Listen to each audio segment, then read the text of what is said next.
Hi guys, I'm Kat and I'm a content marketing executive here at Koozai, and I'm here to talk to you about key influencers, specifically the what, why and how, as well as some tips and tools to take away. So first of all, what is a key influencer? They are essentially someone who taps into your target audience and they've got strong social following. They're going to be really valuable to your brand. So why do you need them? Once you've built a relationship with these individuals, you can start to get them to share your content and promote your business. By getting someone outside of the organisation to do this, you're essentially adding a lot of value and trust to your brand. So, how do you find them? You're looking for people that are relevant. You're looking for people sharing relevant content and insights about your industry.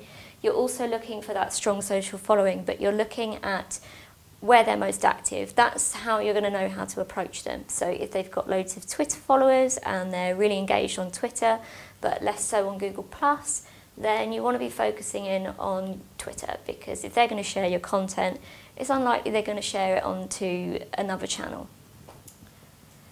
So you're also looking for engagement. You need to be looking for them replying to different content, sharing content that isn't their own, because if they're sharing just their own content, it's unlikely that they're going to share yours. So they're just basically really getting involved in the community.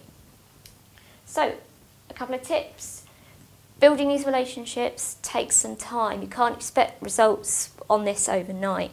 You've got to really get to know their interests, get to know them as a person, get to know what they're really interested in specifically around your industry, because along the line you can start to create content around that interest that they're more likely to share.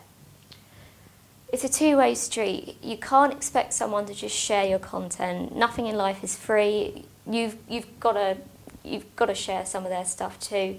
If it's industry specific, which it should be, then it's no problem.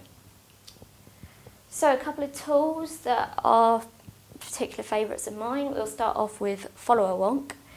This lets you search Twitter biographies for keywords.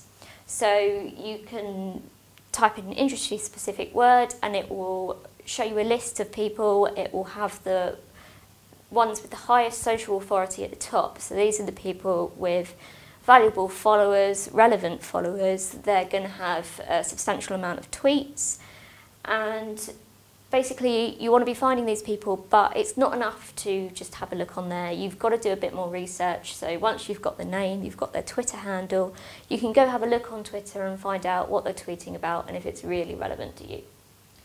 So Google+ communities, again, you can just type in a keyword about your industry on the Google+ communities page. That will bring up a list of different communities with various numbers of members. Just have a look at the ones that have got like a more substantial amount of members. It's not much value to you to be looking at joining and engaging in communities that have got a low number of members. Get on there, have a look at content, start commenting on it, look at the people that are most active, not just posting content but also commenting on other people's, because chances are that they're going to be your key influencers. Again, delve a little bit deeper, find out a bit more about them. Facebook and LinkedIn groups, it's the same principle once again. Keyword search and it will bring up a list of groups that are relevant. LinkedIn's particularly good for this because you've got a lot of business people on LinkedIn and they're getting very engaged in groups by asking questions as opposed to just posting content. If you can start to answer these questions, post some of your own questions and really gauge who's mostly involved in this group, then you're going to find some key influencers there. So that's it. That's the what, why, how, and a couple of tips and tools to help you out. If you've got any questions, just leave a comment below and find out more information at koozai.com, or just check out the social profiles after this video. Thanks very much.